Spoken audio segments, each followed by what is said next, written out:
Eastern PA Weather Authority meteorologist Bobby Markovich here with your outlook for June 9th, 2015. And we're going to have some showers around this morning. These should be generally over between 8 and 9 o'clock for most areas here. Just some isolated showers rotating through. And then we should expect some partly cloudy skies to return. Now, we will have an opportunity for some thunderstorms to pop up again today, but these will be much more isolated, not as concentrated as they were yesterday. And then by the time we get to the evening, they should be pretty much out of the way by the time we get to around dinner time or so. Before we get into that, I want to get into the SPC storm reports for yesterday. Now, we did argue that we felt the best threat would be northwest about this line here, and every single report was northwest of that line here.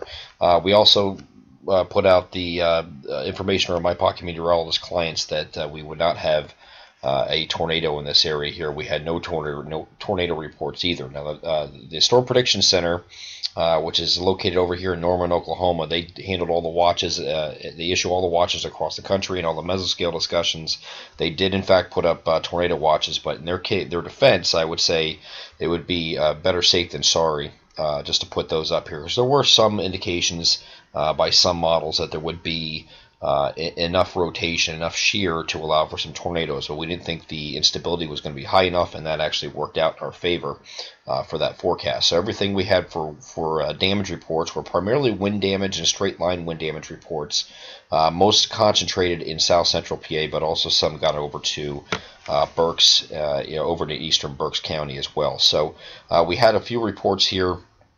Also up in here in Union County, some sport reports of some hail up there as well. So for the most part, yesterday worked out well as far as our forecast, and hopefully today that works out as the same way. Expecting just an isolated threat here. Here's those showers here early in the morning. This is the NAM high-res future simulated radar starting off at 6 a.m. And you can see by 9 o'clock you still got some lingering stuff here in New Jersey, but over PA it's starting to clear out already. So I do expect the skies to turn partly cloudy, as shown here. This is around noon here. And then we get into early afternoon here, very early afternoon, 1, 2 o'clock, we get these storms are going to be firing again. But these are just very isolated. You see, these are just one boop, boop, boop, here, hit or miss across the radar here. Not a big deal. These will pass through during the mid to late afternoon hours here. I would give it about a 1 to 5 p.m. window across PA and 2 to 6 across New Jersey, and then that should be out of here. Just a very isolated hit-or-miss threat. Not everywhere sees a shower or thunderstorm. Will not have as much robust potential to them. We could see some storms approaching severe, but not quite making it. I think the highest wind gust we'll see out of those would be 50 miles per hour. Again, just like yesterday, just a wind threat, and we're not looking at hail or tornadoes anywhere across our coverage area. Going a little bit forward in time here, once we go past today here, it should clear out nicely for Wednesday. Should have a mostly sunny day. Temperatures in the mid-80s or thereabout, give or take a few degrees north and south. And then we're going to get into close to 90 degrees here on Thursday. A cold front's going to attempt to come through here, but it's going to be a mainly dry front. Wouldn't be surprised to see an isolated thunderstorm with this on Thursday evening, but chances were not high enough or not enough agreement with all the models here showing the same idea here, so we left it out. This will be along the cold front that's coming through. This will do absolutely nothing to change temperatures, because Friday we're going to bake.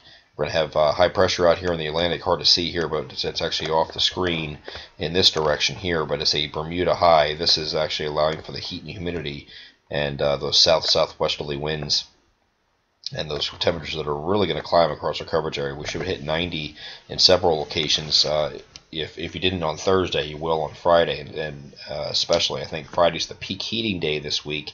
And then it looks like Saturday another cold front's going to come through, so it might keep temperatures in check a little bit. Here's an isolated chance for a thunderstorm here on Friday again across our coverage area. Again, this is a very isolated chance Friday, nothing widespread. Going into Saturday, area low pressure moving to our north across New England is going to drag a cold front through our area. That is going to move northwest to southeast across our coverage, actually pretty much north to south across our coverage area here. Could spark some more scattered showers and thunderstorms later on Saturday, but I do think most of the day's rain-free. At least that's the way it looks right now. And we get to Sunday, high pressure noses down from southeastern Canada, sets up over here in New England here, so we should have a dry day here on Sunday. This mess here will be delayed because of this high pressure, and that should come in early next week sometime. I'm Eastern PA Weather Authority meteorologist Bobby Markovich, and that is your outlook for June 9th, 2015. Have a great Tuesday.